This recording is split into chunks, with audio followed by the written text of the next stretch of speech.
Thank you very much for joining us once again right here on Urban Today. And if you're joining us, it is the peak of the day. And it is here that we get to talk to some of the people that have a teaching leaf in their hand, or some of those people that are trying to actually, change the world and make it a better place. We get to talk about a lot of things, diverse, could be economic, could be social, could be political. Any issue we get to talk about here on the peak of the day. So today in studio, I'm blessed to have the CEO of Kafero Foundation, the people that have taken an initiative upon themselves to empower women as far as technology is concerned. Now, if you're a woman and you're watching the show right now, I suggest you get a pen and a paper because we're about to give you some tips that are going to change your life as far as technology is concerned. Good morning to you, Angela. Morning, Derek. How are you? I'm fine, thank you. I'd like to correct that I'm the general manager. The General CEO manager. might come from me, yes, but I'm the general manager. So there's the CEO. And yes, yes. So please, if you from her name tag you see CEO, just know it was a typing error. General manager. How is the CEO? He's good. What is his name? He's called Aziz Kafero. Aziz Kafero. Yes. Is he watching the show right now? I hope so, but he should be. Mr. Aziz Kafero, I'm very sorry, but you will forgive me on that title, CEO. Anyway, tell us about this foundation. Yeah, Kafero Foundation started last year, March, when we started out with the Google Digital Skilling. Basically, what we aspire to do is to build individuals, economies, and communities, and just help them grow through innovation. Innovation is a very big thing today, and we also do that through skilling, different skills. Digital literacy is one. We do 21st business century. Right now we've gone into helping young ladies into the world of tech and programming. So it's an organization that's trying to change the livelihoods of youth today. I can't say that's where we stop, because every day we find out there's a lack of this and a lack of that. So we're very liquid. We're always willing to find a way to help the youth. Why particularly women in this case? I think women started standing out recently because, well, it started out with us advertising programming training for just about everybody, and we noticed more and more it was gentlemen signing up. It's very easy for gentlemen to sign up, it was done at a subsidized rate. And then we said, why don't we try and get girls and say they can come for free.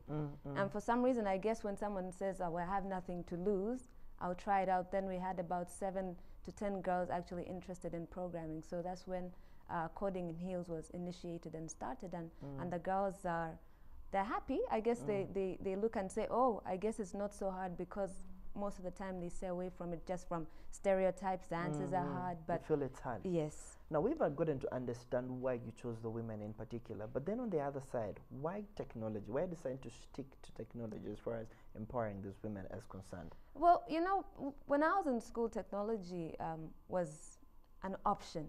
I didn't really have to do it. I was lucky enough to have loved technology right from a young age. I did my diploma in information systems and everything like that. But today we're in the digital revolution. So you're in a place where having some basic digital literacy or technology is not an option anymore. It's your right hand. Basically, if you're going for a job today, you'll get there and they'll tell you, we need you for administration. And you might think it's easy, and they'll tell you, can you line up my Google Calendar? Can you make sure my Skype calls are scheduled? And if you're not paying any attention, you're going to find even the menial jobs that you could have said, if everything comes to the worst, this is what I'll do, secretarial. Everyone secretarial has gone technological. So right now, you cannot dismiss it and say, I'll concentrate on social sciences or geography, because everything is embedded with ICT and technology at the end of the day. And when you notice that most of the jobs that are being taken over with things like automation and artificial intelligence, is the ladies' jobs being attacked first. When you're looking at banking, you have customer service. By the time I was in telecom, just the audio. You were in telecom? Yes, I was in telecom. So you were the guys that used to pick us up and they were like, hello, your count is running too low. You can well, let me you tell were the people. Hold on. Okay. Let me tell you, I wasn't in that department, but let me tell you, because I was in telecom for about 7 years. And by the time we got in when Warid was there, and customer call center was basically full. There must have been about 100 youth in there. All right. And just the virtual fact that my boss at the time was like, Angie, can you read the script? We're going to do some recordings. And, hello, welcome to Warid, to press Prakalas, press 1, do this. And then just that automation going out on people's phones, about half of the jobs were slashed, because then they didn't need all those young people to be answering phones and saying, okay, let me help you do Kawa, let me help you do Prakalas. So technology already started destroying jobs as far as like maybe 2007, and now it's becoming more and more progressive. So the jobs that young ladies were taking over, you know, bank teller, customer care agent. I don't know when was the last time you went to the bank and we used the bank teller. Yeah, so ATMs have replaced those. So we're encouraging ladies to somehow get this at the back of their heads. It's not saying that everyone should now go in and do a degree in ICT, but just get some basic knowledge of computing, because you're going to need it. Wherever you go, you're going to need it. Now, Angela, for one to be part of this empowering people, empowering women, I need to understand, if I'm a woman and I want to get empowered as far as technology is concerned, I need to know, what are your aims and objectives for having this campaign move on? Well, it's funny that's being highlighted. Yes, we're dealing with women, but youth in general. Youth in general, Youth in general. We're trying to reach everybody. That coding in heels, like I said, it just sprang up. It's not something we sat down and said, now let's empower women. It's a necessity that cropped up.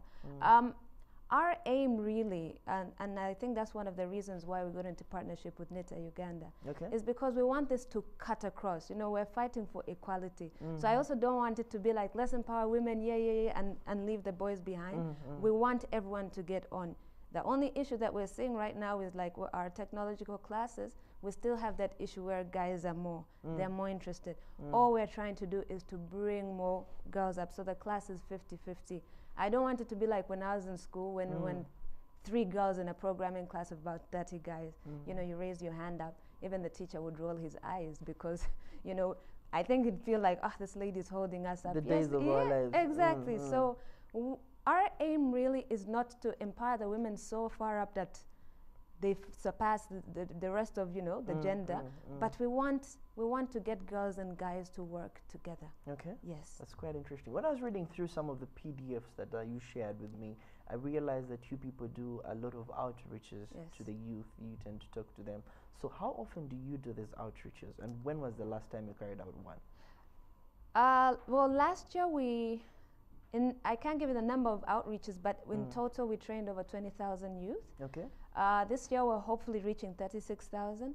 Now how it works is when there are communities out there, be it church, be it school, anyone who's got a community of about 50 people and over, 50 people, and they just give us a call and say, you know what, we have these people, they're ready to learn, please can you come over?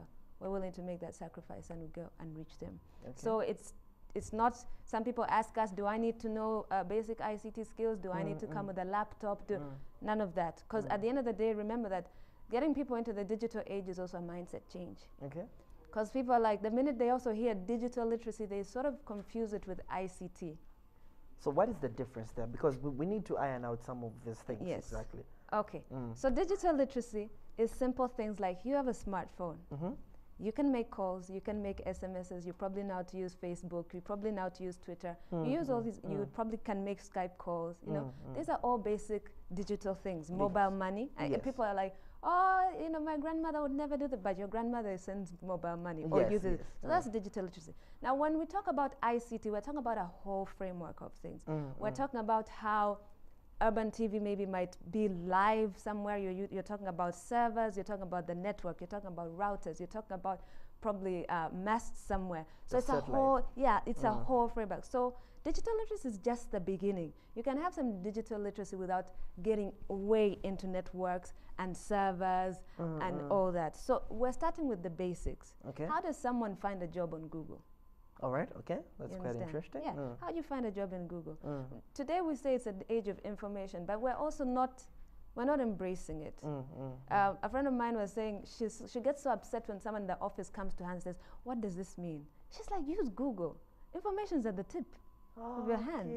Okay. If you can't, I'm always thinking about like, if I had issues maybe, and my tuition was delayed, and it's happening a lot in Uganda where parents are really, like, I wish my mom could just have given me like 10,000, I load data, you know, sit on YouTube, do a class, you know. So these are all things that if we don't use them regularly, they'll never cross your mind. But if you're constantly in that digital space where you're using YouTube, you're using Google, you can get a lot of information you might not necessarily pay for. But then also we have that issue where people going to the downsides of mobile. You know, Okay. I understand mobiles have been blocked from going into schools because of things like pornography, because things like the attention, and I understand that. But what happens if Uganda we lag behind and say no, we're not going to use mobile phones till our people are 18, and yet a child in China is learning how to code at the age of 4? How are they going to be on the level ground globally? So literally, you're trying to say that they should let these kids go to school with their phones. Let me clarify that. When I say mobile phones should be allowed in school, picture this. Every school has a computer lab. Well, at least I hope they do. Yes. Right? When no one's in class, what do? They lock the lab up, isn't it? Yes.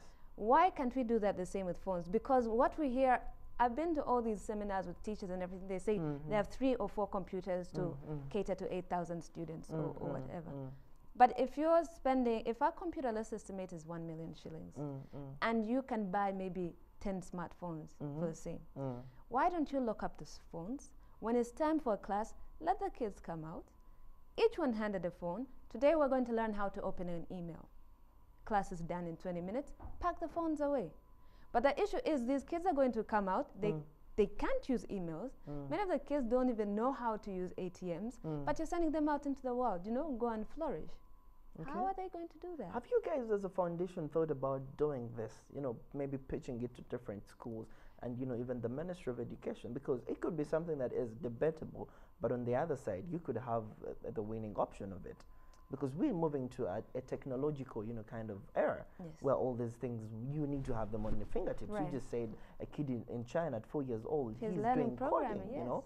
And where is our kid at 4 years old? He's Eating waking up mangoes. at 4 a.m. to go to school, you know. Right. So have you guys thought about it, you know, maybe pitching it to the ministry? I think we are trying to talk to some of these entities. It's not easy, and like I said, you know, we're 1 year old, so all these are things that are beginning to evolve. I think the first step definitely was partnering with NITA, who's of course the National Information Technology Authority. So hopefully with discussions like that, we can sit down with us included as young people and kind of show our side of the story as well. I think ministries, I don't know how much access we have, maybe I haven't tried enough, but I know that there's protocol and things to really consider on a global, I mean on a national level. But for us, I mean, if school won't do it, then I ask the parents, you know. We still have parents who are like, bring that phone, you're getting spoiled, but you know, just be like, what do you want your child to learn? I was lucky enough that my mom in S4 VAC would not allow me to sleep. She just threw me a handbook. She's like, here's Microsoft Office, get cracking. So by the time I was done with school, I knew Microsoft Office at the back of my hand, and I was very blessed that every application I saw, it was like it was a prerequisite. And I was lucky, Now let's talk about the follow-up, because we've had a couple of organizations or even foundations just like you that take it upon themselves to try and help people and, you know, change their perspective regarding different things that they're focusing on. But usually they leave out on one thing, the follow-up. Okay. Do you guys as a foundation do follow-up on the people that you have trained, on the people that you have sensitized? I mean, you said you're beginning it from the root, which is the digital issues here, and how to use it just as something as small as a smartphone. Right. So do you guys take an initiative upon yourselves to do follow-up with these people? What we've also created is a community called the Ujamaa Tribe. Obviously, with the 20,000, it was so quick. You know, we have them in the database and everything, like, because we were definitely taking their information in as we were training. But what we've done with the Ujamaa Tribe is to have young people register with us online, and whenever we have training or anything like that, the alerts go out to them first. Okay. Whether it's a business training, they're allowed to come. If our place is an incubation center, if they want to come and have their ideas looked at, the ideation process, the incubation process, we always have that open. So with the Ujamaa Tribe, we ask people, because we don't believe in being an individual, succeeding alone. So what we're trying to do is build that community where we can start to say, okay, what is Derek interested in? We understand that maybe he's interested in farming, but we also have another 15 who are interested in farming. Then we'll start to create those groups and then start bringing in people who are very good at farming and have them talk to these young people and then help each other, because it's all about collaboration today. Okay. building each other up rather than being an individual. So far that's what we're trying to do, build that community, so we're constantly in touch with them. If anyone has any questions, people are on our page, so no one's left out. Whenever we have any trainings, they're followed up. If you have any questions, you're free to come by. So that's how we're trying to keep track. Would I be right to say that you guys seem to have centered more on urban areas and left out the rural areas? We've done quite a bit in the rural areas as well. It depends how rural you go. Remember that we go when we're called.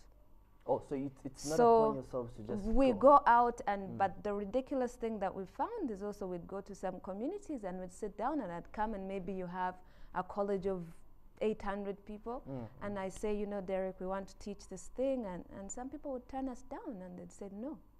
Okay. Yeah. So could you maybe rate that as one of your main challenges, being turned yes, down by people? absolutely, because you know the importance of this thing of ICT, but then it might be that the person you're dealing with may not quite understand it, and I think the problem comes from understanding. Okay. Because it's like we want to teach people how to use some of these items like Google and Facebook, and the minute they hear it, it's like you're going to spoil the kids. You understand? So it's making them understand that Facebook is beyond selfies and reading people's feeds, but it's also a business page. Okay. It's a marketing page. It's a very brilliant marketing tool. People have made thousands of dollars on there. It's a new form of entrepreneurship. So don't assume that because someone's on Facebook that they're just wasting time or taking selfies. They're actually running a business on Facebook. Yeah, so these are the challenges that we find, that even the people we approach and try to explain to may be closed off because they think social media is just a waste of time, it's for young people to do nothing. But in actual sense, it is what we're using to get our work out there. You know, like you said, when you talk about technology, people look at it as something that is going to waste their time. Yeah. For the few outreaches you have done, do you feel like you have actually succeeded? Do people actually take on this as something that is going to be used against, something that is going to be used to improve their lives? Or this is something you look at people receiving, and then at the end of the day, they're just going to dump it and leave it where they've had it from? Well, I think it's just a personal initiative.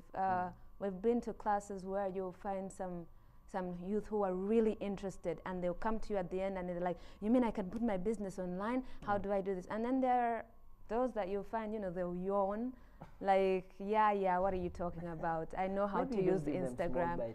It's a 3-hour course, but I'm telling you, you'll be surprised, because at the start when we went in, you'd get enthusiastic, and you're going to get in the class, and people are going to be like, wow, but you'll still have people who are rolling their eyes, maybe because they haven't understood it, or they believe technology is still not part of them. So there are challenges that we're facing. Okay. Yeah, but I think what we need mostly is a mindset change. Before you get someone and throw them smartphones, and I think maybe that's why Google said, we'll give some of this training for free. It's because Ugandan, on average, I think everyone has 2 phones. We spend so much on data and calls, but if we actually ask how much is that phone bringing you, then it's 0. Okay. So we're trying to reverse, it's your everything. Your phone is your bank, it's your transportation, it's your business, it's your communication, it's everything. But people, we're holding fancy phones, and all we do is text and call. Angela, as we wrap up, how can I be part of the next training, or how can I be part of you people? In case I've been watching and I'm interested, I want to use technology to develop myself. Okay. How can I be part of this? Well, our offices are located in Muyenga, Nyangweso Road, which is off Chironde Road. But our website is also www.cafero.org. Best place to go is our Facebook page, which is Cafero Foundation. You'll find everything that you need there. When we schedule the trainings, all the posters are coming out, so you can know the location, the date, the time, and you can also give us a call in case you have some people you'd want to be trained. Yeah, so Facebook is your friend. All right, thank you very much, Angela, for your time. I really appreciate you coming through to the show. Thank now, you, for those of you who want to, use technology to improve yourselves, to develop yourselves, to make, your life quite easy and interesting, because as far as you're concerned, you can do everything on just your phone right here. So how about you visit our website and get to find out what technology can do for you. And then those of you who think phones are for only WhatsApp and Facebook, please, you better change your perspective. We're going for a very short break, but when we do get back, it will be the second hour of the show, and we'll be talking history. Did you know that HIV was found in Uganda on this day? More of that will be coming up right after this.